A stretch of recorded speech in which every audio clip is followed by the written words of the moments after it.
my first week, I was like averaging $1,500 a night. Wow, right off the bat. And I worked 6 days a week for 2.5 years. All right, here we are together once again. Money showers. Today on the couch we have none other than Courtney. How you doing? I'm good. How are you? I'm doing well. Thank you for joining us today. Of course. Before we jump into it, why don't you give like a little brief introduction about who Courtney is? Okay. Well, I'm Courtney. I'm 23. I'm an Aries. In October, it'll be my 6-year anniversary. That's how long I've been dancing. I don't know. I'm just me. I'm just not much of an introduction. Yeah. Yeah. Okay. All right. So you mentioned you're a dancer. Been dancing for 6 years. Yeah. Just about. All right. All right. So you started right when you were 18. I did. Yeah. I was just out of high school. I didn't really have a place to stay, and that was kind of like my I don't know what to do. I was working at a gas station, and I had a regular that he would come into the gas station a lot, and like he was like weird. He was like, I have a great opportunity for you, and I was like, you do? And I started dancing right off the bat. I started doing really well. It was I don't know, it was cool. Okay.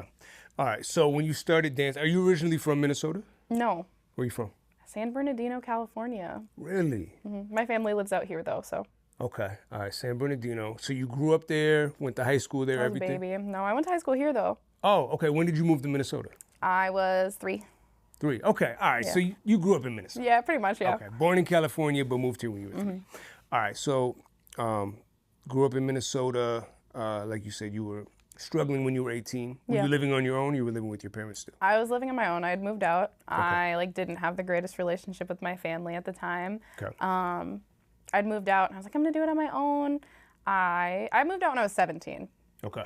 Graduated. I was really proud of myself. I graduated by myself, did all that, and then I don't know, I kind of jumped into dancing like pretty right away. I had plans for other stuff that I wanted to do, and it was just so expensive and it felt so out of reach that I just didn't really pursue the things that I wanted to do. Okay. And then I don't know, pretty quickly after I started dancing, I had my daughter, and I think that's what kind of stuck me in the world a little bit. So. Okay. All right. I want to go back to your gas station job. So you're working at the gas station. You say you have a regular.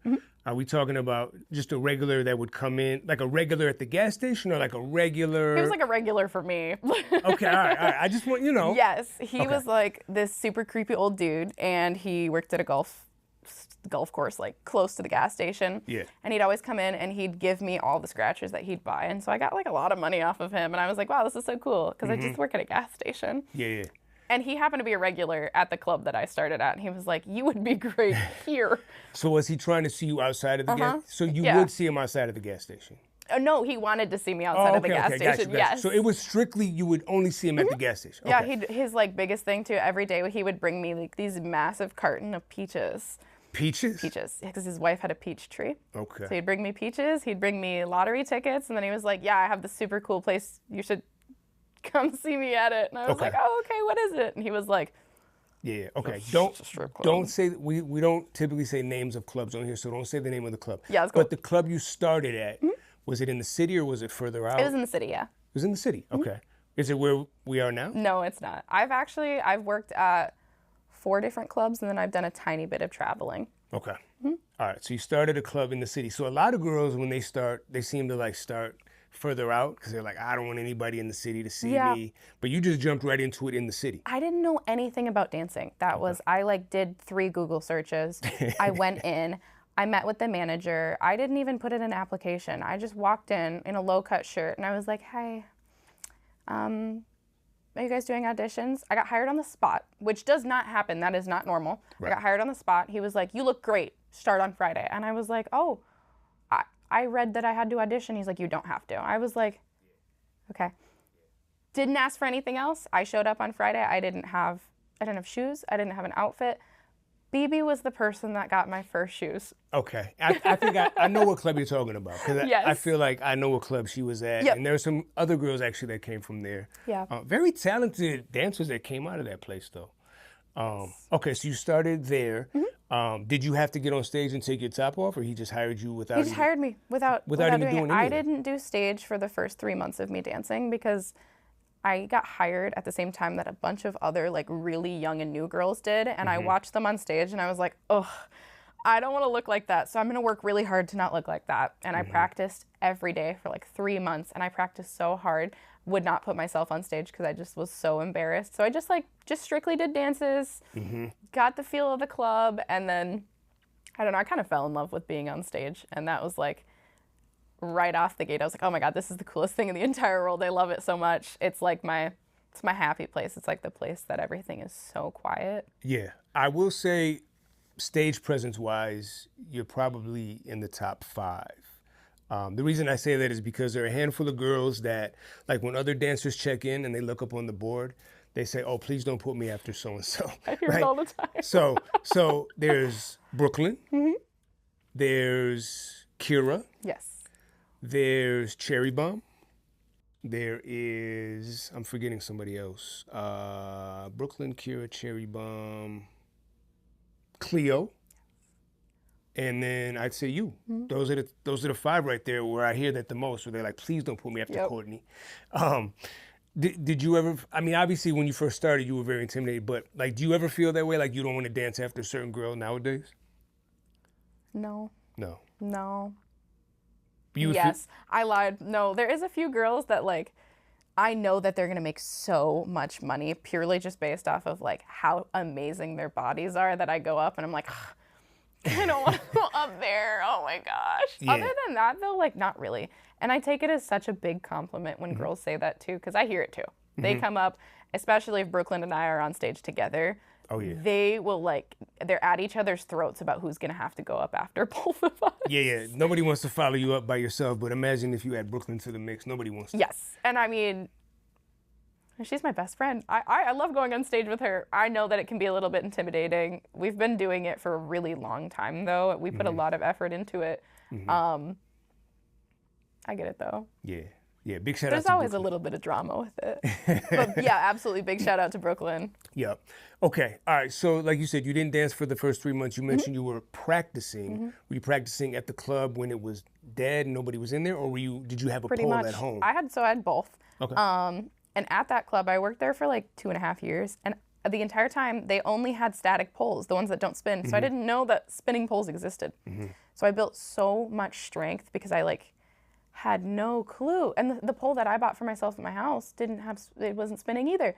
And I would watch these videos and just assumed they were spinning themselves around. 2.5 years of dancing. And then I was like, oh, they spin. And so I gained so much strength. Everything that I know how to do, I learned it static.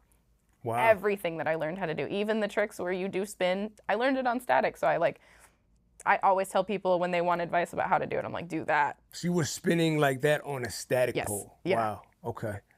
Okay. Take me back now to, you walk in, you get hired. You didn't even have to take your top off. He just hired you on the spot. He said, come back Friday. So he started you on a Friday, which is obviously Friday and Saturday nights are the busiest nights in the strip club. Yes. So you get started. What was it like walking in that first night on a Friday? I like kind of immediately got paired up with a girl that had been dancing for like 20 years. And she was so cool. She was so sweet. And I don't think I was very nervous. I was very aware that I was super naive. And the first question that I asked her was, when they throw money on you, how do you like pick it up? And she was like, what? I was like, well, don't you want to look cute? She was like, that's what you're worried about right now? I was like, yeah. What if I look stupid? Now I literally could care less. As soon as the money is on the floor and I'm done, I'm like hunched over. But I was so worried and I was so nervous. And she was like, no, we're good. We're going to go talk to my customer. I didn't know how to give a lap dance. I didn't know how to talk to men at all. I'd been in one relationship in high school, like one long-term relationship. I'd like talked to other guys, but same relationship all throughout high school. I was like not prepared for it at all. I just kind of threw myself into it. And so she's like, all right, let's go. We're going to go talk to my regular. And I was like, cool. And we walk up to the biggest man I've ever seen in my freaking life. I'm talking like my 600-pound, morbidly obese. And he was like, how's it going? I was like, she was like, no, it's cool. He's really nice. I was like, okay. He's like, do you want to get an hour? That's the first dance that I ever did. Really? Right off the bat, first night? Right off the bat. He's like, let's go get an hour. And I was like, okay, like, how much does that cost? I asked him how much it cost. And he was like, Are you asking me? So we got an hour, whatever. And this was before strip clubs got rid of beds. And like the clubs all had beds. Oh, okay. So there was still beds. I didn't know they did. I had also never been into a club before. I was 18, so I couldn't go into bars. I'd never been into a club before. I'd never been into a strip club. I'd never been here before. So we walk upstairs. I didn't know what a VIP was. No clue. So we walk up there and I was like, why is there's beds? What did you guys get me into? And the customer was actually like, oh, it's not like that. We're just going to sit and talk. And I was like, okay. We sat and talked. I got my hour. I was like, cool. Then I was like super confident. So the rest of the night I was pulling hours, and they stay open late too. Yeah.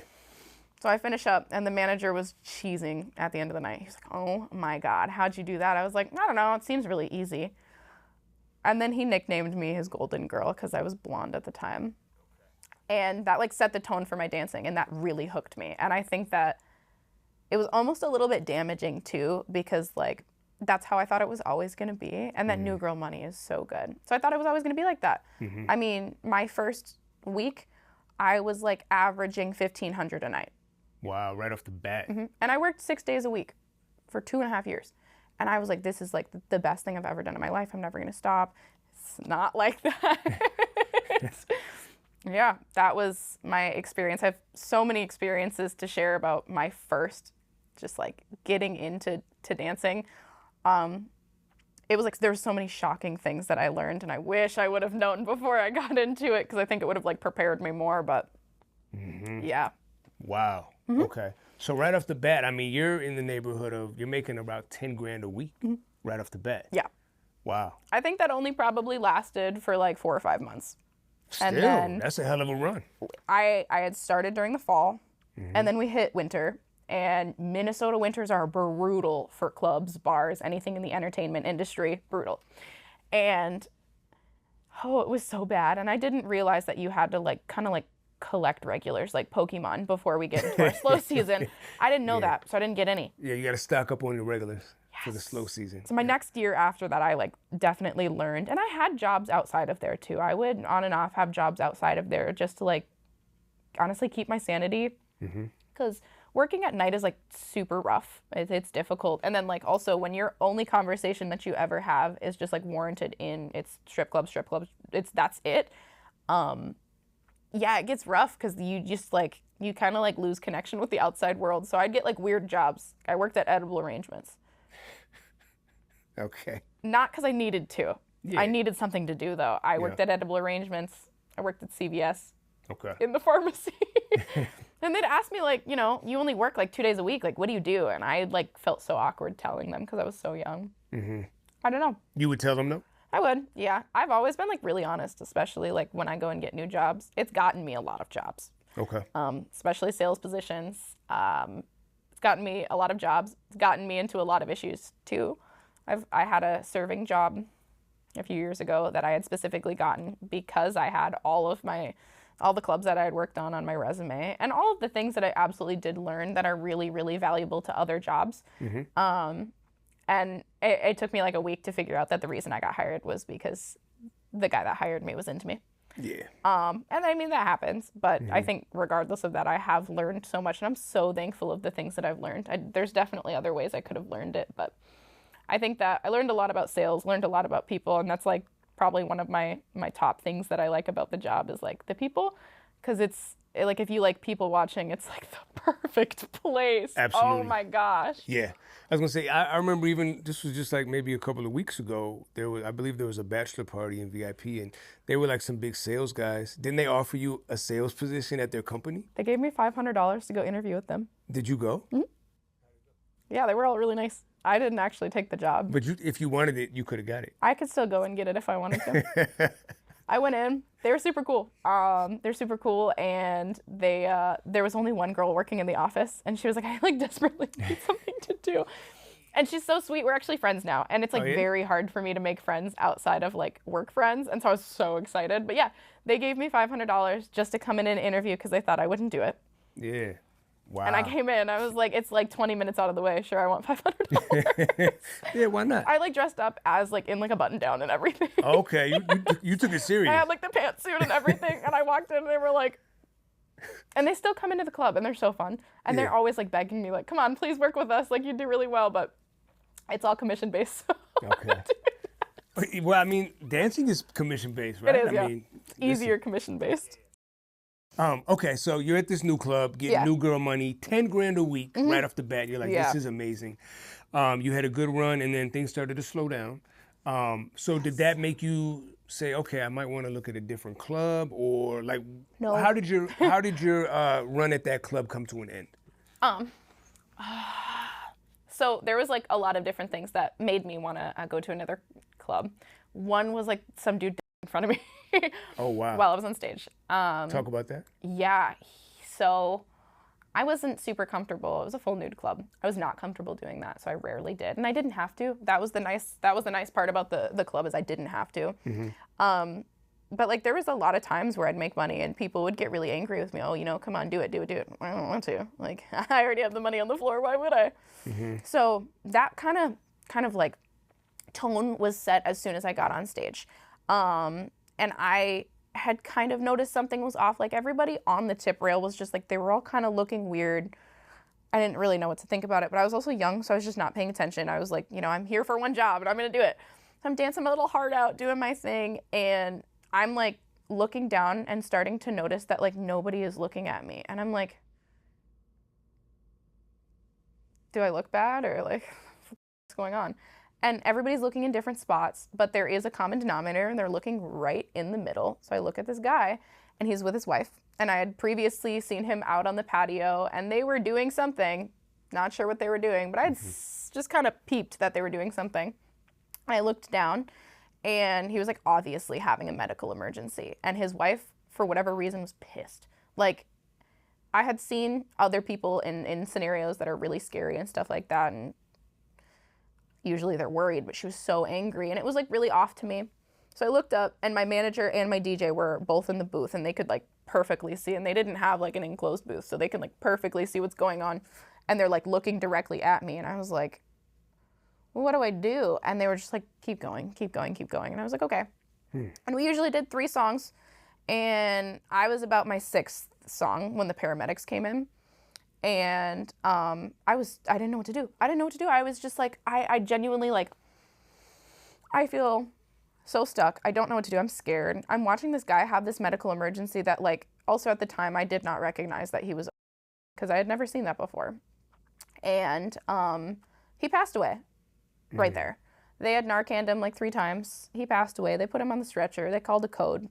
It was a whole thing. I was not allowed to get off stage. Because they didn't want to have the girls switch and cause more of a commotion to pay attention to this guy. And even like when I first started off, I was pretty good on stage.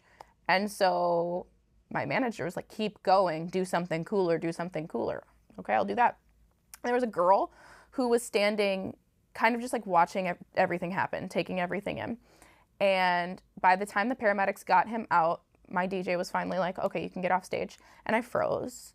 And I didn't know what to do. And I just stood on stage, and I was so scared, and there was nobody to replace me either. They were just gonna take a break. And I froze, and I didn't know what to do. And this girl who had started at like the same time as me came, and she pulled me off stage. She picked up all my money. She grabbed all of my stuff. She got me dressed. She had brought me a robe and all of that. And I just sat there, and I started like sobbing, and it was awful.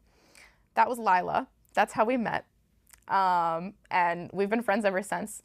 And that was like the first time that I was like, I really don't want to be at this club anymore. Because when I had talked to the manager, he tried to lie to me and say the customer didn't die. And like, that was so rough for me. And then it started happening more. I started seeing girls in that situation.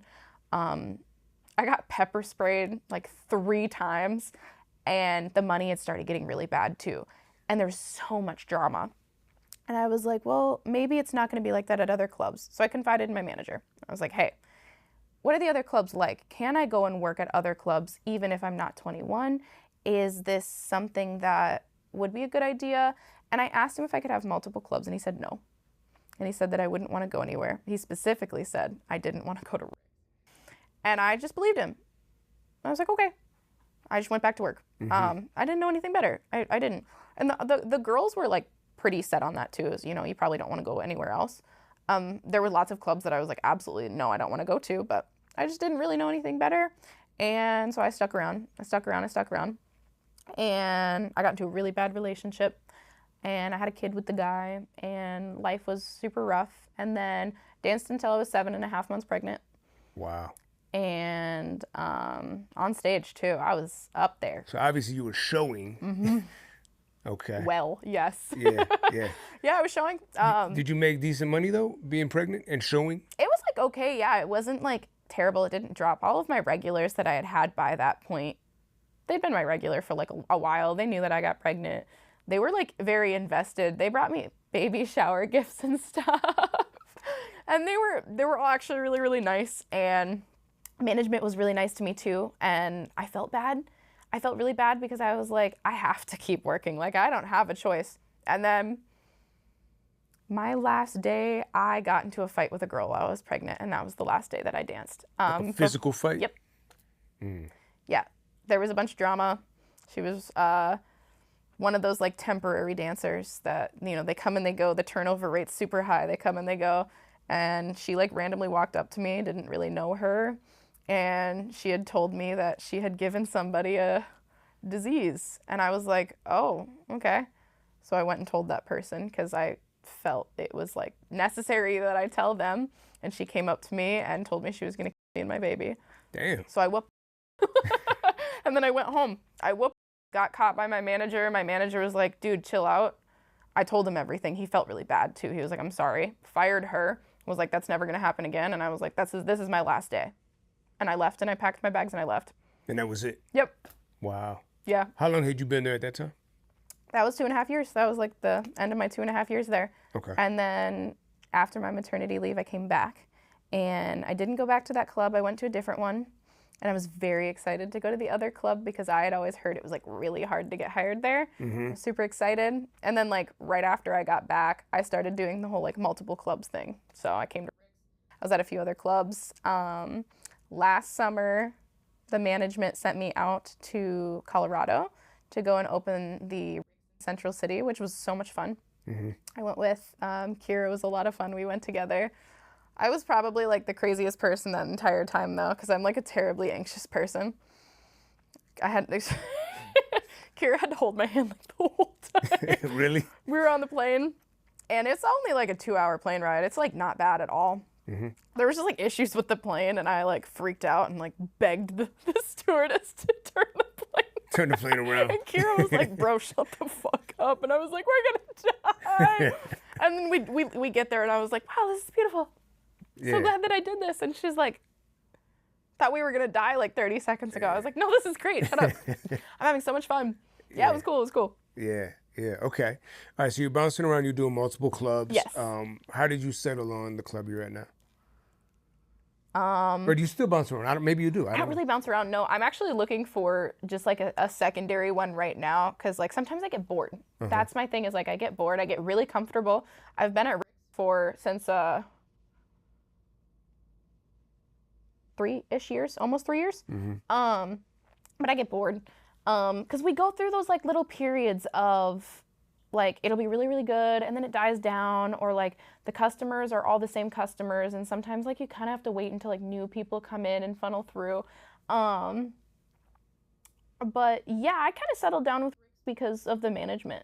Management was my favorite. All the girls are really nice. There's like, compared to other clubs that I've worked at, significantly less fighting, significantly less drama. Mm-hmm. Everybody actually gets along so well. And better music, right? I mean, let's be yes, honest. and the better music, because, oh my God. Come on, man. There's some clubs that are so ridiculous about music. And you know I have a very specific taste. I do. Wiz knows I have a very specific taste in music. And that is not allowed at most clubs that I've worked at all. I hear that from a lot of girls, like the DJs at other clubs are just not good. Yep. Yeah. The other clubs that I worked at, some of them wouldn't allow any rap music at all. I can't do that. My first 2.5 years, I only danced to like divorced dad rock. Like, my wife took my kids and she's a bitch. Yeah. There's a 40 in my Ford Fiesta. That was like all I was allowed to dance to, and it was like so exhausting. Like there's only so many times that you can hear Animals by Nickelback before you're like, wow, I get it. Or there was one club that I worked at that they just like only played house music. Oh, really? Which is cool, because if the customers like it, the customers like it. But I was like, God, this sucks. Not to say that like, yeah, I do also really like the fact that like we're allowed to choose our own music, but sometimes there's just like, there'll be like the random girl that plays something like so out of pocket and different. But that's just life. That's just life. I don't know. Yeah. I don't know. I love our music though. I get a lot of freedom. Our management might not like how much freedom I use. I get a lot of shit from a particular manager about my music. I think your playlist is pretty solid though. Yeah, I know. Yeah, I work really hard on it. Yeah. No, your playlist is solid. No, I have a very specific image that I like to go for when I'm on stage. It definitely depends on the crowd, but like I like music that looks like it wouldn't come from me. Like that's the kind of music that I like to dance to. It's that like you hear the music, you look, and you're like, oh, that's not what I was expecting. Yep. Okay, go crazy. I want to go back. So you mentioned that when you were at the first club, you got into a bad relationship and ended up getting pregnant. So Celine was on the last episode, and she talked about how motherhood had changed her. Yes, absolutely. Can you talk a little bit about how motherhood changed you? And I never wanted kids. I had absolutely no desire to have kids. And I didn't realize why I didn't want to have kids. I just thought that like, in my head, my cope was like, I'm going to be a bad mom. I didn't want kids because I didn't want to make somebody feel the way that I do. I have a lot of issues. I think everybody has a lot of issues, but I was always so wrapped up in my head about like how terrible it would be if I brought a kid into my world. And another big thing was I didn't want to bring a kid into the world where morally I'm looked at as wrong for what I do for work. And I got pregnant, and previous to her, I had 3 miscarriages. Well, 2 miscarriages and a stillbirth. And same guy. My daughter and then my last 2 were same guy. And then the first one happened when I was 16. And I thought that, there's something wrong with me. I'm not meant to have kids. The last 2 that I had were by his hands. He had caused. And I really didn't want to have a kid with him. And then I did. And I was like, well, I'm going to have to make the best out of this, right? And I genuinely think if I didn't have a kid, I wouldn't still be in a relationship. He would have killed me by now. So he was very abusive. Super. He went to jail because of it. And I had no motivation to leave. I was just genuinely such a sad sack of shit. He didn't have a job. Everything that I made from the club funded him. I was such a bird. And I had a kid. And while I was pregnant, I was like, holy crap, like, I have a reason to leave. I have a reason to do better. I have a reason to make my whole life, like, mean something. And I didn't care about myself at the time. And it's still, I struggle to care about myself, but I do care about her. And the love that you have for a child is so different. Like, you could be in love with somebody. And I'm sure everybody's always, you've been in love with somebody, not the same when you're in love with a kid, because it's so pure. That is, it makes you love yourself. There's so many things that I hated about myself and that I still do struggle with. And I was such an insecure person, but I could never look at my kid and hate that on her because she makes it look so good. I used to be so insecure about my personality because it's boisterous and I have a lot of opinions and I'm loud, and she has it, and she made me so much more comfortable with it without even knowing. It's so amazing. And she just has like the most amazing energy in like the entire world. Like everybody falls for her, and she's just so cool. And it makes me very happy because like she's just this spitting image of me, and that makes me feel so much better about myself. And it's awesome. And another thing about dancing is like I didn't have a lot of guidance. I did a little bit of help from my family, but it wasn't as much as I hoped for. But I had watched so many women parent by themselves in the club, and I learned so much. And it made me learn things that like my own mom probably wouldn't be able to teach me. I learned, how to deal with a baby daddy. I learned how to be a young mom. I had my daughter right after I turned 20. Wow. And You learn so much, and I was so incredibly thankful. And I used to cry when I was postpartum, and I'd sit in my bed and cry about how much I missed the other moms at the club. And like even before I had a kid, I used to I used to see girls breastfeeding or like pumping in the dressing room, and I'd be like, wow, commitment. And now it's just like, it's such a sweet thing to me, because it's like, I don't know, you really unconditionally love your kids so much, and it's, I don't know, it's beautiful. And I have so much more of an appreciation, not that I didn't have an appreciation before, but I have so much more of an appreciation now for the moms that do it completely by themselves, because like I see it firsthand and I'm doing it, and I have so much more help now. But at the time I was by myself, and I didn't have anybody else to look to other than the girls that I saw every day. Mm-hmm. It was just, I don't know, it's a really beautiful experience, and it's something that like I really value when I come to work every day, and then I look at is just, it's awesome. I love being a mom. I can't wait to have like 10 more. You want to have more? Yes. Okay. Yeah, I do. I'm going to wait a little bit. Kind of need like a ring. Yeah. Yeah. Because I would like to be married and try and do it the right this time, but I would love more. Yeah, absolutely. Okay. I don't know. I have one, and she's a really easy kid too. So like she's like, well, that helps, right? She's like a trick baby. She tricks you into wanting more, and then the other ones aren't as easy. Your daughter's father, did you meet him at the club? Mm-hmm. You did. Okay. Mm-hmm. Yeah, I did. He was a big cryptocurrency guy. I thought he was going to take me out of the club. Okay. Was he promising that? No. He didn't have to. Okay. He just showed it. And I thought he was going to take me out of the club. So he had a lot of money? He was spending a lot of money on you? Okay. Yeah, he was spending a lot of money on me. The people he was with had like a lot of money. They did a full cryptocurrency for themselves. Like had a whole token or whatever. And I thought he was going to take me out of the club. And I thought I was never going to come back. And I was going to be better than all these other.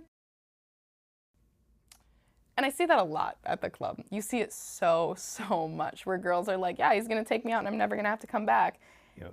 And you can't tell them no. You can't tell them otherwise. And it's like a canon event that you go through as a dancer. Turns out about 3 months later, I found out that he wasn't the one with the money. It was the fat, bald dude right next to him. Oh, man. He was just there. He was just there. He was just there. And he was like a homosexual too. Like his whole goal and motive in life was to like move in with random women because he didn't have a house. And that's what he did. I met him, and then within the first 3 months of me knowing him, he moved into my house. Wow. Yeah. And he hated my job too. That was the other thing. He hated my job. But he met you as a dancer, but yes. He hated that he you knew were exactly what I did. He had watched me. He'd come in and see me, even after we had first met, he'd come in and see me. He knew exactly what I did. And it was always something that he said that he approved of, and it wasn't that big of a deal. And then as soon as he moved in, everything changed. He hated it, but he loved the money. Because you were supporting him. Yeah, I was supporting him. He got a full brand new closet. He got a full thing of shoes. He got everything that he wanted, a new gaming system, all that. And that's when he would like it. But then when I had to leave and I was making money and he felt a lot of insecurities, then he hated it, and it was the worst thing in the world. And I was all this, and he was incredibly abusive, and it started right as soon as we moved in together. Like, I'm talking 3-month mark, and he immediately started abusing me, and it was always about my job. Were there any signs of the abuse, like he might be abusive prior to him moving in with you, or that started after he had... It started after he moved in. Mm-hmm. After he moved in, he alluded to the fact that he had been like that with other women, but like not clear enough for me to understand what he was saying. And then it was just like right off the gate. Like one day he flipped a switch. All of a sudden he hated my job, and he would say just crazy shit about my job too. And I recently just posted a bunch online about this, because I'm actually starting to tell my story a lot more now. Posted online about just like the crazy stuff that he would do. And one of the things, a lot of the girls at my first club who, you know, work with us now, there was like this legend of me sleeping on the floor. And that was like a huge thing. And everybody'd always see me on the club floor while I was pregnant. And that's where I'd sleep. And they all just thought it was because I was pregnant and I was tired. In the locker room or in the middle of the club? Yeah, in the locker room. In the locker room. Dirty ass floor, and I would just be like conked out sleeping. He wouldn't let me sleep when I got home. I would get the shit kicked out of me if I slept. So the only place I could sleep was the club. And I finally came clean after 5 years. I finally came clean to everybody that It wasn't because I was just pregnant. I was being heavily abused, and I didn't tell anybody. And So while you were pregnant with your daughter? yeah, I didn't tell anybody. Now that they know, and I mean, I literally just posted this like less than a month ago too. Now that they know, they were like, oh my gosh, like we have so many pictures of you sleeping. We didn't know it was that. And I think it's bittersweet. I think that all the pictures they have of me are kind of sweet. And I try not to think of it as like, that's what it was, because I was just comfortable. That was my home. I didn't feel like I was at home when I was at my own. So me being at the club was my escape. That's why I got so good at pole dancing. That was my escape. That was the only place that I could go where I didn't feel vulnerable. I didn't feel like I was going to be attacked for something. That's why I got so good, is I couldn't take out my anger. I was in a violent relationship, so I couldn't take out my anger. I couldn't say anything about it. So I would take it out on the pole, and I would be horribly aggressive. I tore my ACL because of how much pressure I put myself under. Yeah. I had so many injuries, and I put myself under like so much pressure to get good, because that was all I knew what to do. And I still do that. The day that he went to jail, I was at work. The day he had tried to murder me. He tried to murder me, yeah. He went to jail. The day after I came to the club, straight away. I didn't know what else to do. I just wanted to go on stage. And I have a picture of the day that he tried to do it. And I'm just sitting there, and one of the girls took a picture of me because she thought I looked really pretty or something like that. And like, I'm just so worn down, and I'm just staring at stage. I didn't want to talk to customers. I just wanted to go on stage. That's what I did. And it's always been my safe place. You know, I always come to work, and the first thing I have to do is hop on stage. Yep, right away. I don't want to go talk to anybody before I do that. I'm not like in the headspace for it. Yeah. I'm going to ask you, you don't have to talk about it if you don't want to. It's okay. You said he tried to murder you, and then you went to work the same day. Can you break down like what happened that day? Or, like... So, he'd been very abusive. He had cheated a bunch, and that was a big part of the issues that we had. And I was really trying to leave. And this was a year and a half ago. I was really trying to leave. So not that long ago. No, not at all. Yeah. I really wanted to leave. I had put a plan with my family and my friends of what I was going to do. And the best and the safest way that I had decided was, and the most that I could afford at the time too, because I'm taking care of a kid by myself, he's not helping, was I was living in an apartment building, and we were in a 2-bedroom. And the best that I could do was move down the hall to a 1-bedroom, but then I wasn't on his lease anymore. And they were letting me break it because of domestic violence. Because there was 22 calls in the last 4 years of domestic violence. Wow. And this is the only time he'd ever went to jail either. Would this happen in front of your daughter? Yeah, it happened multiple times in front of my daughter. A lot of the time she was sleeping, and I made sure of that. What really broke it was, there was like an instance previous to it that he took my phone and he tried to get to my kid. And the reason why, and it says it in the police report, is because I was pole dancing and he didn't want the windows open. So he tried to, and he took my phone, and then he said that he was gonna go and do something to my daughter. And I was not gonna let that happen. I needed the phone back. I needed to call the cops. I was like, absolutely, he knew that I was moving at this point.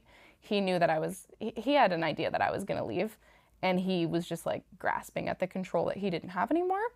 And the cops came. It was this whole thing.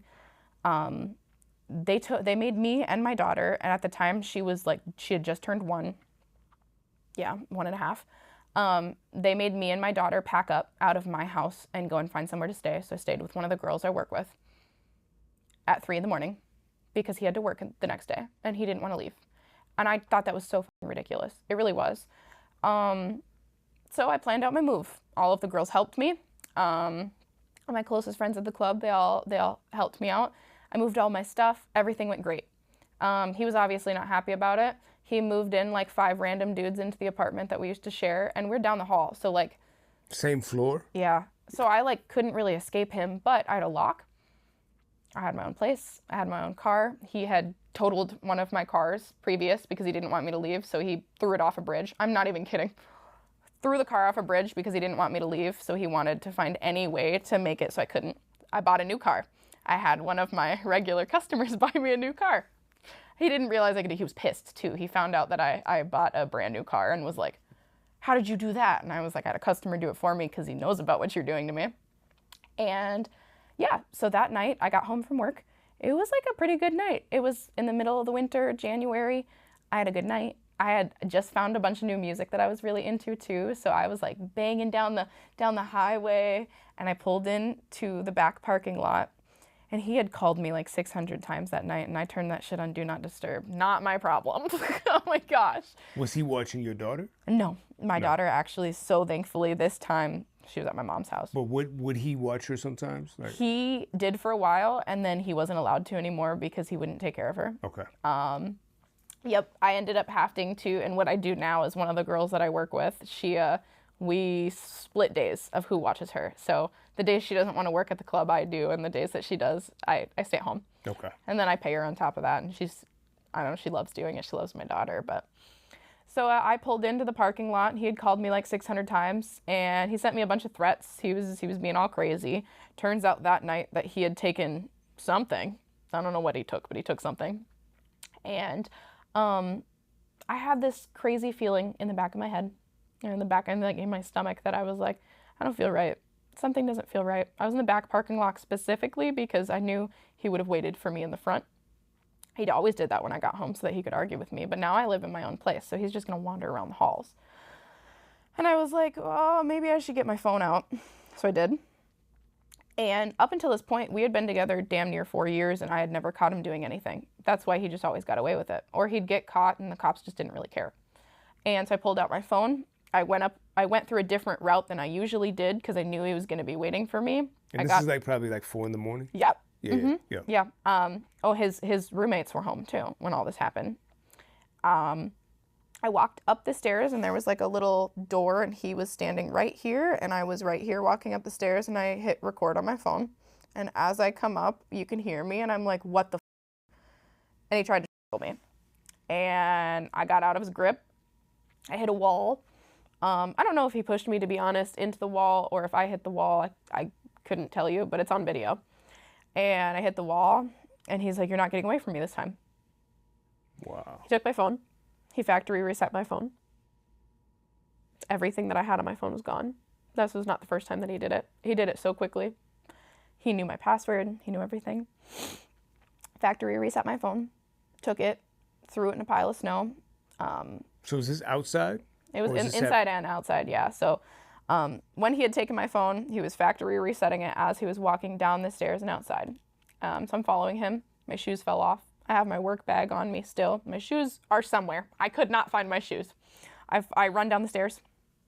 Obviously, I'm bruised up. I'm pretty battered by this point. I was banging on the walls too because I fell into like somebody's apartment. So I'm smacking the walls, screaming, help. Nobody's coming out. And I just kind of accepted, like, nobody's gonna help you. You need to figure it out. And I got outside. He threw my phone into the snow, and I was like, I don't know what to do. He took I had like a big tote bag at the time, and I had all my money in it, and he took it and threw it. So it's just all over the ice. My money, my stripper heels. And the biggest thing is, like, I have had in the past cops not take me seriously because our fights were always about me dancing, so they wouldn't take me seriously. So now my heels are on the floor. There's money all over the place, so I'm panicking. I start crying. I'm so upset at this point. I'm cleaning up my money, and I have the bright idea to start screaming, like, as loud as I can. So I do. And some guy comes outside, and he was like, are you okay? And in the coldest and scariest tone I've ever seen somebody, my baby daddy whips around, and he was like, she's fine. She's bipolar. She just didn't take her meds. Don't worry about it. Go back inside. Whoa. And he said it without missing a beat. And I looked at him, and I just, like, had nothing to say. And I was so tired. And I was just like, just do whatever you want to me. I don't care at this point. I tried to clean up all my stuff, and he would go and step on my fingers, and my hands were so cold. I didn't have shoes on. It's the middle of January. Right. I got all my money picked up. And then I had like the second wind of like, I can't do this. I thought about my kid. I thought about all the things that I had to do. I'm so young. And I was like, I gotta go. I took too much time. I had most of my stuff picked up. I ended up like for days after finding my stuff outside. I got my phone. I tried to turn it on, and it was like doing the factory reset thing, and I was panicking, didn't know what to do. There was a fire station like a block or two away. So I started running to it. Oh, you're on foot. You're not in your car. No. No shoes in the snow. Yeah. Okay. And so I start running to it. I just wanted to get caught on camera. I knew that they weren't going to open the door. So I ran. I banged on the door just in case there was somebody there, but I figured there wasn't going to be, but I wanted to be on camera. Is he following you or no? Yeah. Yeah. He would like slowly walk behind me and then mix it with like running, and it was like this whole thing. I got myself on camera. I knew I had to like, cause I just like knew this was going to be the last time that he was going to beat me. Like this was the last time. I had to get everything on camera. And I was so upset that he factory reset my phone. And so then I get on that camera and I was like, they're not going to come out. They're not coming for you. My next best thing is his roommates. And I was like, this is my last chance. I don't know what to do.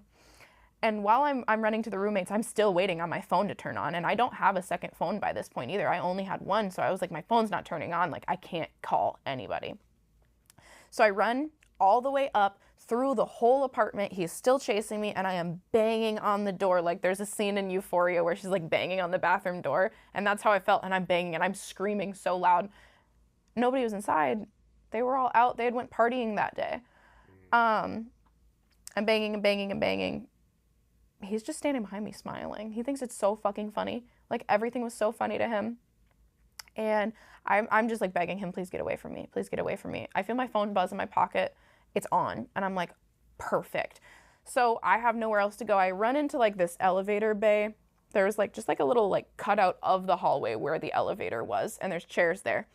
And I go. But nobody, it's like 4:30 in the morning, right? Nobody's coming out? The only person that actually came to check on me was the dude when I was outside. And he didn't even come outside. Like he didn't come out of his apartment. He believed it and went back inside. That's crazy. I tried to use him later on in the court and he didn't want to be used as a witness because he felt bad. And he straight up told me, he's like, I should have come and checked on you. I'm so sorry. Wow.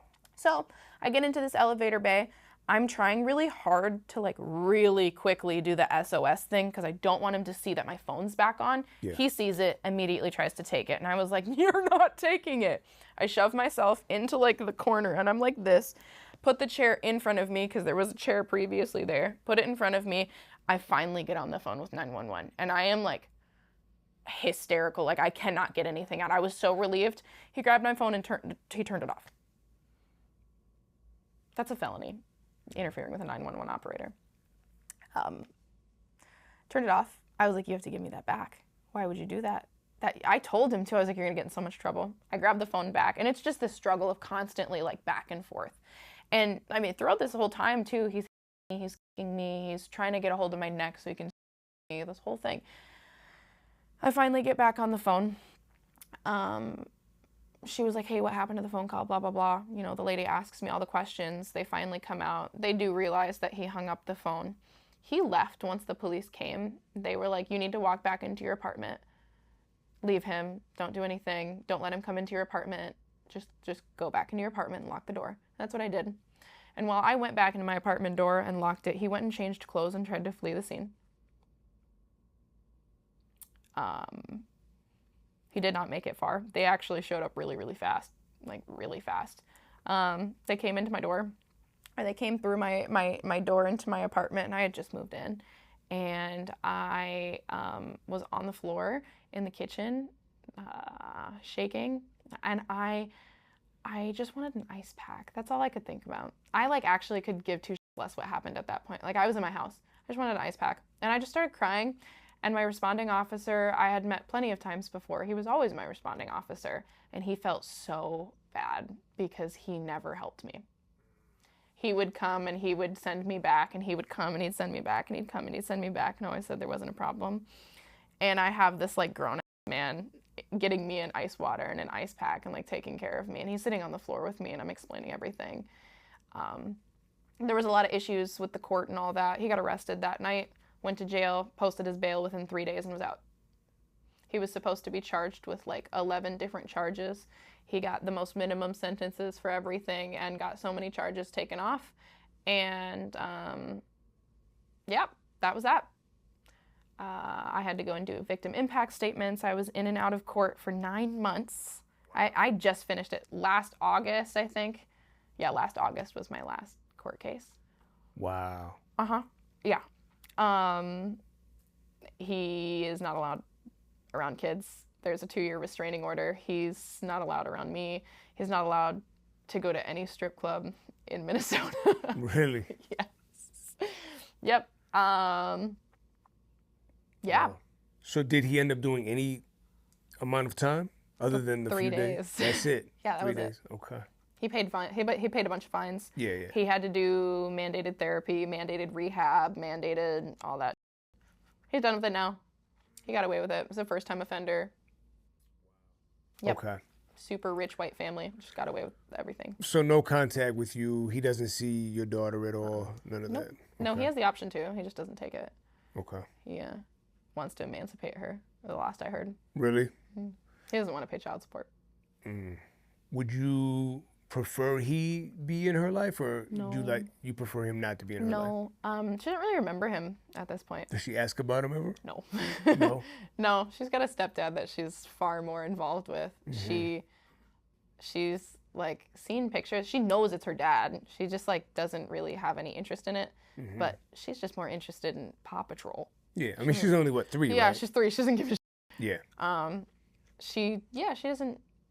I really want my daughter to be safe. That's like my biggest thing. Absolutely. And I don't want to complicate things because things are so good at home right now. They're amazing. I mean, she has a great relationship with her grandparents. She has a great relationship with me and her stepdad, and she is healthy. Finally, she had like a lot of issues.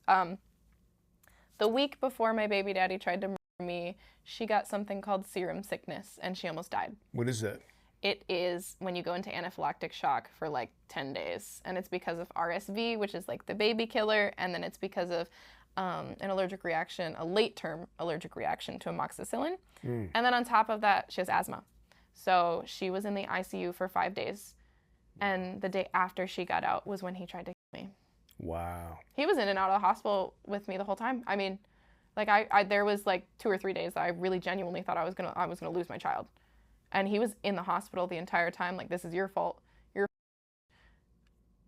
Yeah, it was crazy. It was crazy, and like I felt so guilty too going back to work after she got out of the hospital. But like, I just moved. I have to pay for everything. I felt awful, and it was just like this horrible thing. Her health was like absolutely terrible. My health was terrible too because I was going through so much and I was stressed. Sure. And yeah, so like I don't want to put her in the position now to mess things up because she's happy, she's healthy, she's in sports. She has 2 good parents around her. Why add a third? So, yeah. Yeah. Okay. All right. Well, I mean, glad that you got through that. That's crazy. That's crazy. It is what it is. I don't know. It builds character. That's a good way to put a positive spin on it. But yeah, absolutely. I think I've grown a lot as a person. I was quite the bird there for a while, though. I'm not gonna lie. I was really. Well, you're not the only one. I think a lot of girls find themselves in that position. Yes. Yeah, I never judge anybody for being in that position. Yeah. It just happens. It spirals out of control, and it's like very hard to like rewind it back up. Did your family know like the situation you were in, or not the extent of it? No, they still don't really know most of it. Okay. They know about like the last things that had happened between us, and they know about what's like in court files, but that's it. Okay. I just like, I don't know. It took me I'm just now starting to tell my story online about everything that happened. I wrote everything down when it would happen. I have journals and journals and journals of everything that would happen and writing. I said that he had factory reset my phone. Later on, I got all of my data back, and I got the video of him doing it. Oh, That's wow. what got him like actually charged with stuff. Because I got the video. Okay. He didn't know that either until we got into court. Okay. That I had it. He thought he was good. He walked into court giggling in a fucking bow tie. Wow. Yeah, he thought it was hilarious. He tried to hold the door open for me in court. I don't even know what to say about that. Like, what the fuck? Yep. Yeah. Okay. So you mentioned, like you said, you've been starting to tell your story more publicly online, social media. You're very active on social media. So we'll switch gears into something more positive now. Yeah, you have a presence, pretty large following on social media, primarily TikTok. That's your main platform, right? Yes. Yeah. So what are you up to now, follower-wise, on TikTok? 184. I think it went up since I've been here. 184 point. Oh no. 84.1. There we go. 84.1 on my main. My spam is 20,000. Okay. Yeah, not bad at all. All right, so we were talking a little bit before we started filming, but you said you had that one video that kind of blew you up. Yes. So let's talk about that. Talk about the video that you know, helped you build your TikTok following. Yeah. Well, it's a video about me rapping about. It started. I have a running list of all of the quotes that my friends hear me say, because I am quite the one-liner person. Sometimes I just say some crazy. That you do. It is my goal every time you are working or any of the DJs are working to come in and say probably the most unique thing they've heard all day. I think about it on my way to work. And so it started with these quotes, and I was like, oh, I think it'd be funny to make a rap out of these. And I posted a few of the verses, and they got a lot of traction, like 4.5 million views of traction. Wow. And then people were like, well, we need more. So I was like, okay. So it became like a thing. And since then, I've made lots of them. I have my first single coming soon by the end of the summer, and a music video as well for my... Yeah, because your online handle is Chief Queef. It is correct? Chief Queef, yes. Yep. It was going to be Count Queefula, but that was not as fun. Yeah, Chief Queef, that has more of a ring to it, right? I agree, yeah. All right, so you've also been tagged, or you reposted, I should say, by some celebrities, some pretty big names. Who else? Talk about that. The biggest one, I have 6 million views on a video that Lotto reposted. And it was like right as soon as Business and Personal came out, I like got on the trend immediately because I was like obsessed with the like a fat thing. And so I made a video, and I took like a little baby blanket and wrapped a large chunk of money in the baby blanket. And I, you know, when she says like a fat, I pulled out the money, and it was like it. If you look at the like where it's went in the world, it's like trending in Nigeria really heavily. Amazing. And it's crazy, and it's like all over the world, and you can read the analytics. But Lotto reposted it like right away, and it got huge. And it's still like every day I get thousands of comments on it every day, and none of them are in English because it's all over the world. So I have no clue what we're saying, but everybody really liked it. Lotto reposted it. I also had Sukiana repost a bunch of videos with her song where she talks about she reposts me a lot too. She really likes me. Can you show why though? So I have Ehlers-Danlos syndrome. And it's basically a hypermobility disorder. So I am like very flexible. And my neck is super flexible too. So it like moves a lot. Like I can move around like that. Yo. Yeah. That's crazy. And that doesn't hurt? No, not at all. No. It like cracks. Wow. You could probably hear it in the mic. Gross. But yeah, that's my like party trick, and she really likes it. There was a bunch of other ones. Cardi B reposted me on one of her songs too. Yep. All right, cool. So yeah, I mean, you definitely have caught the eye of some celebrities online, and then also in person at the club, right? Yeah. You've had some interactions. You want to talk about those a little bit? Yeah, I have. I tend to. I don't know what it is. My friends usually talk about it a lot, and I think a big part of it too is like, I'm so snoopy when it comes to like celebrities that I like. So I'll reach out to them and say like, hey, how's it going? Whatever. And I've gotten a lot of responses. But at the club, we had a comedian named Shane Gillis come in. Yep. Shane Gillis. Literally my favorite interaction that I've ever had with this celebrity. He was funny. I was like in a VIP, and I came out of the VIP, and I like saw him from across the room, and I was like, I feel like I know that guy. So I got closer, and I was like, I definitely know that guy. And for whatever reason, I couldn't like exactly remember like who this guy was, but I was like, he is famous for something. I don't know what it is. And then he opened his mouth, and I was like, yeah, I know who that is. Because he's just such a regular dude. He's like very Adam Sandler. Like he doesn't realize he's funny. He has no clue that he's funny. But he comes up to me, and I was like, hey, how's it going? And he's like, good, my name's Shane. I was like, yeah, I know. He was like, you know? I was like, yeah, I've seen your stuff. He's like, oh, thanks. I was like, what the f*** is this? He's like, yeah, I guess I do. I do a little bit of comedy, and I was like, a little bit. You have like a Netflix special, Yeah, bro. right, Like, right. what the fuck? I was like, yeah, like, do you know you're famous? We got to talking, and me and Brooklyn were like all chatting, whatever.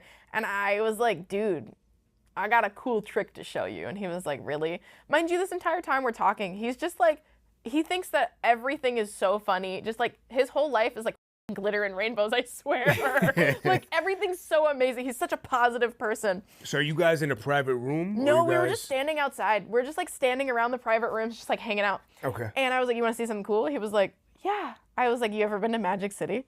He was like, no. I was like, okay. I was like, do you want to see some Magic City? Like, we bring it to Minneapolis. He's like, no way. I was like, I'll crawl up into the ceiling. He was like, what? I was like, yeah. He's like, you can do that? I was like, yeah, I can. I do it all the time. He's like, no, you don't. I was like, okay, go pull out money. He's like, okay. And if you can't climb into the ceiling, I want a beer. And I was like, okay, sure. He pulls out money. Me and Brooklyn get up on stage. He's like in awe. Like he's standing down there like, whoa, that's so cool. He's got his like zin in his lip because he's like a big zinner. Wait. Yeah, there you go. And he's like, whoa, this is like so cool, blah, blah, blah, blah, blah. But while we were walking there was like really the peak of this story because I had to rip ass. I just had to. So I crop dusted Shane Gillis. And maybe he knows, maybe he doesn't. I don't know. He knows now. If he watches, money I let shot. that squeak out.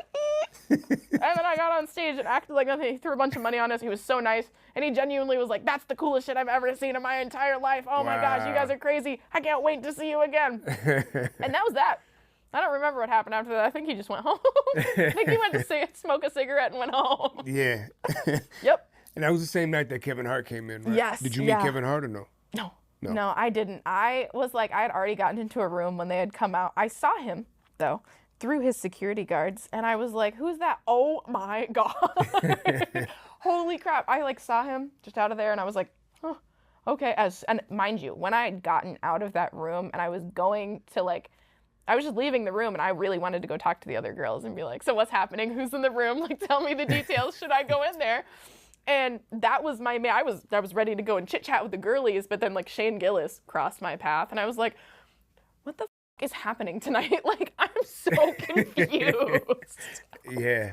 Like, you meet a lot of like, I don't know, I met like some like famous rugby player or some, I could not tell you what his name is, but apparently he like played rugby or something. And I like looked him up and I was like, oh, that's cool. Like, you meet a lot of just like people that are like, they're well off, they're celebrities, you know, like the little things like that.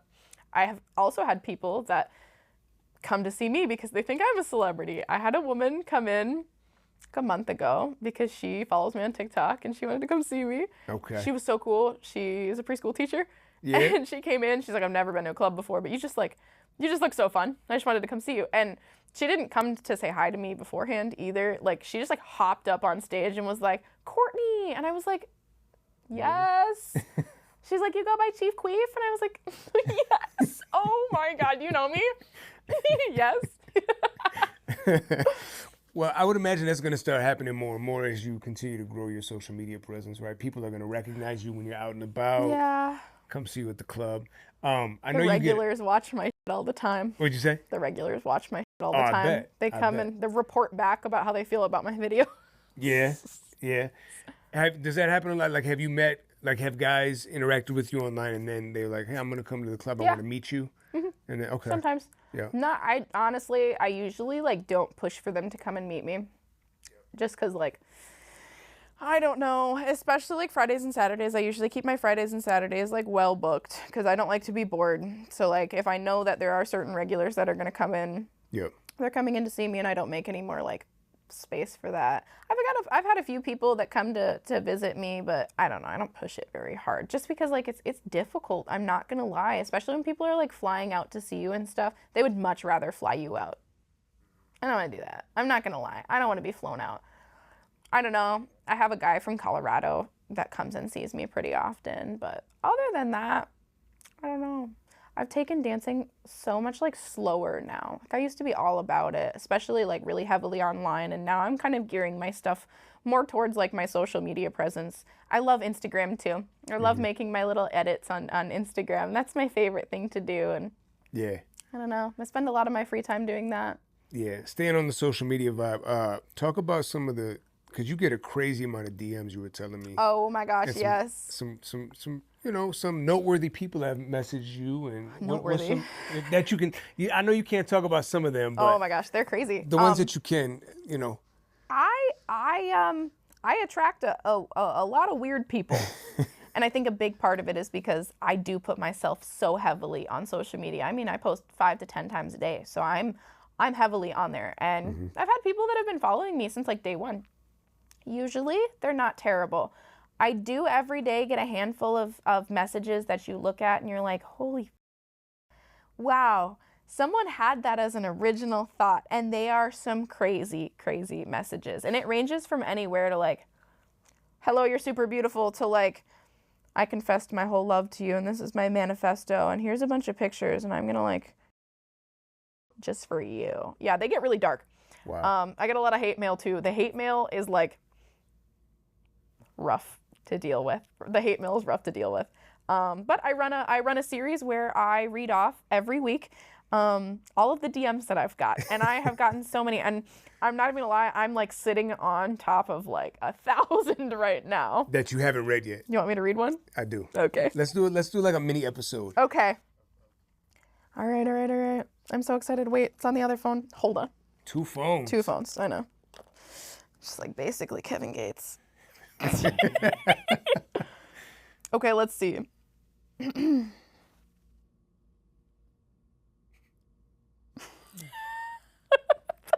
one that I opened. Okay. Oh my. Emoji. Please turn me into your. Please. I'm begging you. Please. And then an emoji of a man sliding under a desk on his knees and bowing for a woman. And then he said, okay, that probably wasn't the best message I could have said. I'm sorry about that. And then he said, I'm sorry. Let me send you some money. Please. And then another dude on his knees. Wow. I've never talked to this man in my life. You have no idea who this guy is. No clue. Oh, there's a picture. Ooh. Okay, hold on. I gotta crop it. Wait, I don't want to show his name. That would be mean, but I will show his face. There he is. There he is. I think that's the big draw too, is like I show everybody's faces that DM me. And if you got like a family picture in there and you said some crazy shit to me, now everybody sees your family picture. Everybody sees it. Yikes. Talk to me like that. That's weird. Yikes. Oh yeah. So that was the first one. Okay, that's just a sample. Make sure you follow her so you can see. Send me some DMs. Weekly... I would love a good DM. Yeah. I love them. I think they're so entertaining. Yeah. Can you think of some other ones just off the top, like some crazy stuff that people have requested of you? Because you have OnlyFans too, correct? Mm-hmm. I don't really use it anymore. I've kind of gotten out of the OnlyFans thing, but I used to get like crazy requests. I think the crazier ones are the ones that are just completely non-sexual. Like weird tasks. Weird ass tasks. Yes. I used to have this guy. I don't even know how to describe him. He wanted like very like wifely things. He had a wife. So she must have like not been as wifely as he wanted. He'd want me to do weird shit, like cooking banana bread. Yo, hold on, time out. No, nothing in the banana bread either. Just I want banana bread. Just straight banana bread. Yep. So he wanted you to bake for him. Yep. And like wife, this isn't only like this is on OnlyFans. He was subscribed to you on OnlyFans. Yeah. He wanted you to like send him videos of you baking, or he wanted you to come over fully clothed, and then sell them to him. Yeah. He didn't ever have any conversations with me that were like weird. He just I'm also super nosy. So the customers that are like that, I ask like, why are you like this? Yeah. Because I can't help it. Like, what brought you into this? Why are you like this? And they always either like they don't know or they actually are like super self-aware of it. And that's like the crazy thing is they're super self-aware of like why they're into it. And it's usually like, I don't know, I was abused as a kid or something and now I got mommy issues. And I am glad that they do know why. I think that's very important. So did you bake the banana bread or no? It was really good. It's chocolate. I'm trying to think of like other crazy requests I have gotten. Off the top of my head, I can't even. I sell my shoes. You sell your shoes? Yes. I will wear them Probably like 3 or 4 months. And I break them so easily because I'm like... Your heels or like... No, my heels. Yeah, my heels. I break them so easily on stage and they snap and they're just poor quality now. They used to be better quality, but I am really hard on them that once I break them, I put them on Depop and I wait for the weird foot people to come and buy them and then I sell them for like $300. Amazing. Yep. So I always have new shoes. That's why I always have like new sparkly shoes. You do always have new shoes. Now I do. I think about I like my yeah. shoes, but I have to like constantly rebuy them with like whatever I make. So it's kind of like I'm kind of just like recycling the same like $62 for shoes or whatever, and I recycle it. Do you find like the more worn they are, the higher you can sell them for? Or no? Yeah. Yeah. Uh-huh. Yes. And if I break them before they're more worn, I just clean them up as much as possible and sell them to like normal people. Okay. And then I just like cut the losses and I'm like, dang, I don't get a profit off of this one. Do you sell your ever? I used to. I don't anymore. Okay. There was just like, I had one guy that was super regular about it, would always buy it. But I do sell my clothes. But not for like weird fetish reasons. There is just a lot of girls that like, they'll buy it because they can't afford it. And I do it on Depop the most. Okay. Ravers will buy dancer clothes like nobody's business. My Depop, when my TikTok got really big, my Depop got really big. And I don't know if it was the people like my followers and stuff that were going to my Depop and buying my stuff. I have no clue. But my Depop got really big. And I started going and, you know, selling the dancer clothes. And my whole thing was like dancer stuff. And it works out really well. And then I was like, well, shit, now I have to like start making clothes because I can't buy anymore. So I started kind of like getting into, I'm working on it right now, kind of getting into like making the dancer clothes and stuff like that. But yeah, I don't know. I get new wardrobes really frequently. I used to have customers buy it for me, but now I just sell them and make more of a profit. And it makes me more money than having a customer buy it for me. So it's my little side hustle. Yeah. I asked about because there's been a few girls on here that have said that they sell and the dirtier they are, like the more worn they are, yes, the more like the guys will pay for them. Like one guy wanted her to wear her for a week straight. I'm not doing that. Absolutely not. That sounds so dirty. You want to know something really f***ed up though? When I first got into Depop was when I first started dancing and I ran out of shoes. And what they would do at that club was they would cut the locks of the girls that weren't there, and if they didn't show up for like a year, they'd let us take it. So we just take all the stuff. Okay. So I'd start taking their shoes because they're dirty. And then I caught on to the thing, and I was like, well, I don't have to wear them. So I would sell other girls dirty. And I was making a profit off of it. And every time they'd cut a lock, I'd be like, let me in. Because the other girls are like, what the f*** are you doing? And I'm over here with like a handful of dirty and they're like, ew. And I was like, no, you don't get it. It's actually like less gross for me. So you were selling those on your OnlyFans or what? No, I was selling them on Depop. Oh, okay. Yeah, okay. I would direct everybody because, you know, you got the link tree and all that. So I would direct them all to go and do that. And that was my way of making money. And I didn't have to put any effort into it. That's hilarious. And I didn't have to get rid of anything in my wardrobe. Yeah. Yep. Yeah. Okay. Let me ask you this. What are if you can talk about it, what are some crazy comments or requests or things that customers have wanted from you in the club? I'm sure a lot of guys try to get you out of the club. Oh, all the time, yeah. Yeah. Once you pretty firmly stand on it, they don't really do it anymore. Crazy requests that I've had in the club. That you can talk about. I know you want to respect your clientele. Yes. I have crazy customers that have like, they are really interesting people. I won't say what they request, but I had a specific customer for a really long time. Really, really nice. He came in and it was like his little therapy session. He would come in and say his wife like had come in and she knew me. Mm-hmm. That was like the weird part for me that was like really odd is like she was very okay with it. She was really nice. She had her boundaries and she'd always tell me what her boundaries were and she just didn't want me to dance for him, which is like, okay, that's kind of my job, but sure. Whatever. They had like a individual vibe, whatever. So her and I kind of like got close. And, you know, with getting close to somebody, you learn what they're into. You learn their hobbies and things like that. And one of my hobbies is collecting oddities. Really?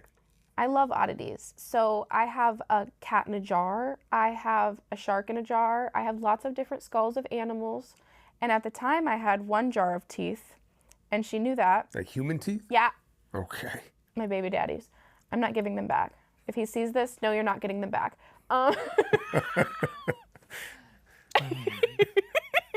But she knew about the jar of teeth, and she'd asked me to send her a picture because she was like very curious. So I sent her pictures of all my decorations because I have quite the house of decorations. It sounds like it. And she's like, wow, that's really cool. Yeah, blah, blah, blah, blah, blah. I'm getting my wisdom teeth taken out. Do you want them? As a tip. As a tip. And I was like, yes. Why would I say no to that? Yes. So she was like, come to my trunk after work. And I was like, what? Oh my gosh, I thought there was just teeth. She's like, no, we brought you something else too. I was like, what is it? I've gotten so many customer gifts, like so many. I was like, I couldn't imagine what it would be, okay? She's like, yeah, come out here, whatever. I'm like, oh my God, it's gonna be a or something. Like, they're gonna kill me. They're gonna put me in the trunk. Like, I'm scared, but I was like, I'm true to this. I wanna know what it is. I want those pass teeth. It up, right? I want those teeth. So I go out there, and there's 2 massive deer skulls, and right in between it is her freaking wisdom teeth in a little bag with a bow. What? And she was so nice. She gave me a huge hug, and she's like, I really hope that you like this, and she sent me home with it. Wow. I have them in a jar. 2 deer skulls. The deer skulls are dope, too. Where do you put something like that, though? On the wall. Okay. I have shelves for them. And All right. well, the teeth are in jars, but they're in separate jars. I wouldn't mix the teeth. What if I obviously didn't, what if I didn't know whose teeth they were? Exactly. You want to make sure that they're... All right. Everybody always asks me, too, like, why the f*** do you have that? I don't know. It's not, like, for any, like, weird reason. Like, it's not, like, some, like, I just like the collection. I don't know. I just think it's cool. Hey, everybody has their thing, right? That's interesting. Yeah. Okay. I want to ask you something about like your friendships with other dancers, because I've heard other girls say that there aren't really friends in the club. Everyone is just kind of an associate, and it's just business, and that you shouldn't really look at other girls like they're your friends. Do you agree with that, or do you disagree with that? Do you have true friends that are dancers, or is it more just a business relationship? I agree and I disagree. I do have a few friends. It's so hard to make friends, though, because it just opens up for so much drama. I'm not saying that you shouldn't go out and try and make friends, but unfortunately, when you put a lot of money in the mix in front of your friendship, it creates a lot of issues. I have had issues where I'm really close friends with girls, but then, you know, we have similar regulars and it messes up the relationship, things like that. But I also have had friendships and relationships like Brooklyn and I have literally never argued, ever. We have never had a disagreement. We've never had beef. None of that. Because, I don't know. It's just, she's an easy person to be a friend with. She's super chill, yeah. She is super chill, yeah. And I've had girls like, you know, B, who I've been friends with since I started dancing. She was the first person to ever see me dance. And so, like, you can keep friends, and it's great, and it's awesome. It's really hard to do that. And I think that, like, that has to be an effort that comes from both sides. It can't just be an effort that you put on and you're like, God, I really want to make friends. And I think that a big issue that you see is, like, girls will be new as hell and they'll come in and they think it's a sisterhood, and it's not. Yeah. It's not. At the end of the day, I have mouths to feed, and they're not yours. And just because we're friends doesn't mean that, you know, we're always going to make the same amount of money one day, or we're always going to have a good day together and things like that. And it's it can be rough. I kind of steer clear of making new friends, to be honest. I'm very lucky that I have the friends that I have. I am a very honest person, and I don't make friends well. I don't make friends easily, regardless, outside of the club or inside the club. I've always had a hard time making friends. So, I don't know. I think that, like, my word of advice to anybody that starts dancing is to be very wary of who you're making friends with. Especially when I first started off, I thought everybody was really friendly, and, like, I realized that I got used really easily. You know, the new girl money doesn't just extend to you if you have a lot of new girl money. If you find another girl that wants that money too, she can leech on and make that money with you. Yep. And so that was something that I experienced, and it was rough. That was a rough patch, but I mean, you can make friends, and I've made so many great friends, and I'm so glad that I have them because they're dope as shit. They're really good people. Cool. It is kind of fun too, I think, because, like, you have friends from very different walks of life. Like, you'll be friends with, you know, like, an 18-year-old from Minnesota, or you'll be friends with like a 45-year-old that came from like Jamaica. And it's somehow we're all in the same friend group because we're all doing the same thing, so we all get along, but such different walks of life. And that's like my favorite part. Such different walks of life, but so similar at the same time. Yeah. You mentioned like the big difference in age gaps. Uh-huh. And earlier you said when you started at your first club, there was a dancer who had been there for 20 years who kind of showed you the ropes. I asked this question to other dancers and I get different answers, but how old is too old to be stripping? I think it depends on how you look. I think it depends on how you do dancing. I think that like if you get to the point where you're just like a crotchety old lady, it's probably time to go. I would say, starting out, if you even think to the point where you're going to be dancing with such longevity that you're there for 20, 30 years, I think before you think of that, you should think of how you can be financially literate enough to not be in that position. But I've also danced with girls that I didn't realize how old they were, and then I found out and I was like, holy you look so good. It's very rare that you see a woman that's dancing that does look her age. I have maybe seen a handful in the last 6 years, like maybe a few. I don't know, nothing crazy. I don't know. I think that like 60 is kind of a cutoff, like because there are women that look 40 and they're 60. So I think that's like the best that I could say is a cutoff. I don't know. I feel like I'm too old to do it now. Like it ages you in dog years. Because there's girls that are just starting off and they're 23. And then I have a conversation with them and they're like, you've been here for how long? I'm like, God, I know. Oh my God. I'm stuck. When you want to be done? Do you have any idea? My hard cutoff was once my kid gets into first grade. I don't think that's going to happen. I would like it to. I don't want to go anything past like another 5 years. Okay. So you'd be 28 at that time. Mm-hmm. Yeah, my health, I think, is like my biggest concern. Mm-hmm. Like I do have a lot of problems and this is not something I'm going to be able to do forever. And once I'm not able to be on stage anymore, I'm not going to want to do it anymore. That's like my big thing. I'm just, it's gonna lose all of its value once I can't do that anymore. So that's the most valuable thing to me is, being on stage or being in sections. And you kind of have to be athletic to be in both of those, especially sections. Like dance for like 3 hours, don't stop. It's really hot too, by the way. Somebody spilled a bottle of Tito's on you. You're sticky. Keep going. Keep going. Yeah. So, okay, 5 years from now, you're done dancing. What do you want to do? I don't know. I've always had so many things that I want to do. I think that realistically, I will probably get into the whole Airbnb, real estate, things like that. When I first got out of high school, I wanted to be a prosthetic practitioner, which is just like the people that make prosthetics. Yeah. And then I knew that was 8 years of school and I didn't want to do that. Mm-hmm. So then I wanted to be a tattoo artist, and it's like 4 years of an unpaid internship. And I was like, no, I don't want to do that. I don't know. I feel like I'm still a kid. At the end of the day, like, I've been doing it for a really long time, and compared to the girls just starting out, I am considered, like, a veteran.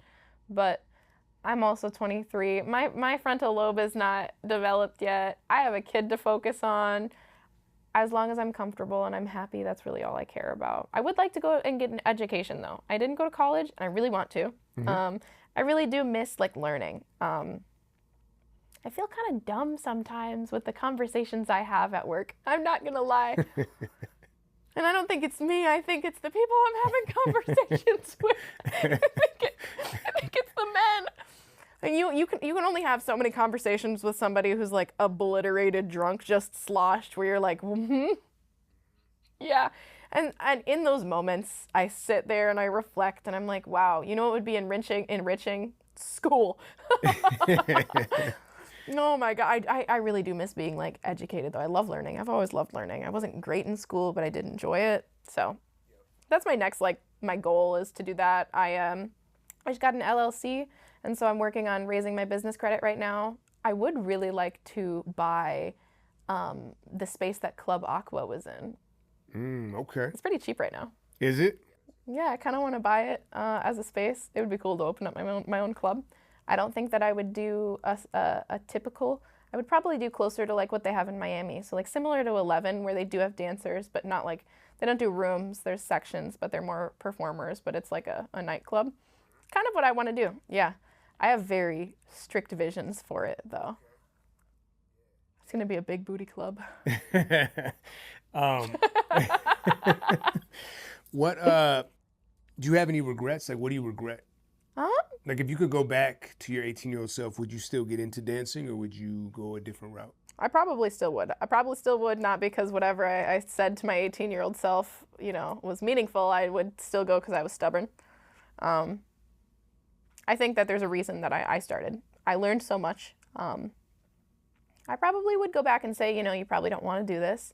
There's a lot of negatives. Sometimes the negatives outweigh the pros, and that's a rough pill to swallow, but it does.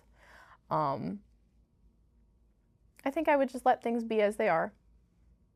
I feel like there's a plan for me, and I just don't know what it is yet. I think that every struggle that I've went through, I wouldn't take back. All the things that I went through with my baby daddy, with having a child so young, all of the struggles and things that I went through in life, I would never take back. They made me the person that I am today. And I really like the person that I am today. I worked really hard to be like this. I worked really hard to be happy. And I don't think it would be of the same effect if I didn't go through those things. Not saying that I wanted to go through them, but I think it really built me up. And I really hope that there is some kind of large meaning and plan for me when I'm done with all this, because I'm working really hard to get to whatever that is. I just don't know what it is yet. Yeah, it's unfolding as you go, right? Yeah. Yeah. Okay. It's all part of God's plan. Yeah. Yeah. You mentioned earlier that you didn't have a lot of guidance kind of growing up. I always like to ask, what's your relationship with your father like? Well, my biological father was relatively abusive to my mom. We didn't really talk very much. He lives in California still. He's got a bunch of other kids. He didn't really make an effort. He does now because I have a kid and he wants to be a granddad. I have a great stepdad though. That is like my main point. When I was 13, I met my stepdad. My mom put in so much effort. My mom tried so hard to make sure that everything was perfect for me and my brother. She worked so many extra jobs, and she put her education on pause to put me in a really good school district. And she had to pay so much to be able to afford living in that district. She put so much effort in, and I can't, my mom and I don't have a great relationship, but I really hope she knows that I can't be more thankful of the sacrifices that my mom made. It took her 8 years to finish a 4-year degree so that I could go to school. And that means so much to me. And then when I was 13, she met my stepdad. And right off the bat, I hated him. I hated him. I thought that he was like gonna steal my mom from me. And like, it had always just been me and my mom. Like my brother has a different dad and stuff, but it had just always been me and my mom, and I didn't want to share with anybody. And we had a rough I was a rough teenager. I got into so much trouble. That was all I did. I got in trouble. I was in and out of mental health facilities a lot when I was younger. I was dealing with issues with the law, all that. I was a terrible teenager. And then I got pregnant with my daughter. And me and my dad were like always butting heads, my stepdad. We're always butting heads. But he cared about me so much, and that's the only reason that we butt heads, is he just wanted to see me do good, and he was like very similar to me. And then I had my daughter, and he switched his life from 0 to 60 like real quick. His like Google searches went from like nearest bar to like, where can I get the healthiest mushroom vitamins? Live water. Oh my God, him and I got into it because he bought a live water bottle. Like, it keeps the water alive. It's water. He was like, I want to be healthy so that I can spend as much time with my granddaughter as possible. Yeah. And it's like, that's crazy. That's cool. Because you didn't give a shit about that when I was younger.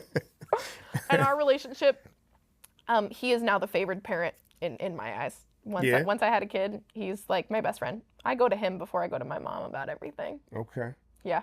And we have a good relationship, and I don't know, he's super protective, and I was always so worried too, because after, everything that happened with my baby daddy, he had like no faith in my skills of picking men. Yeah. He had none, and now him and my man are like besties, and it's really cute, and they actually like each other, and That's cool. everything's falling into place, and I think that's my favorite. But it was rough growing up without a dad. I wouldn't say that me dancing had anything to do with me not having a dad, although he does know. My next question I was going to ask, does your dad and your stepdad both Everybody know that does, you did? yeah. Okay. So I had a hard time keeping it a secret when I first started because it was like very obvious. I was working 6 days a week, so like everybody found out. did you tell them, or were they like, hey, They were like kind suspicious? of, they were suspicious, and then finally I just like came clean and I was like, yeah, this is what I'm doing. And What was their reaction, your dad and your stepdad? my dad wanted my dad like got on my mom's. My mom kept it from me. I have no clue what they got into it about because I don't talk to him at all. He DMs me all the time, wants to talk to me. I have nothing to talk to you about. You still owe like $70,000 in child support to my mom. I don't want to talk to you, bro. But like my stepdad's always just cared about me more than anything else. He just wants me to be safe. He always tells me to be safe before I go to work. He knows, and I always tell him where I'm working, because he just wants me to be safe. He always tells me like, if you need somebody to pick you up from the club, I'll come pick you up. Just call me. He lives an hour and a half away from the club.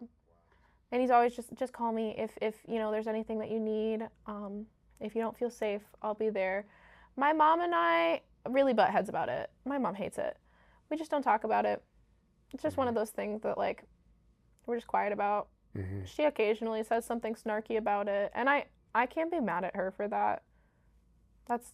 I wouldn't want my daughter doing this. I'm not gonna lie. That was my next question. Yeah. Fast forward 15 years from now, and your daughter comes to you and says she's gonna dance. What do you say to her? So here's the thing: is I'm probably never gonna tell my daughter what I do. She thinks that I work in an office. Mm-hmm. I picked a random office one day and we were driving by and I was like, yep, that's where I work. I probably would tell her what I did.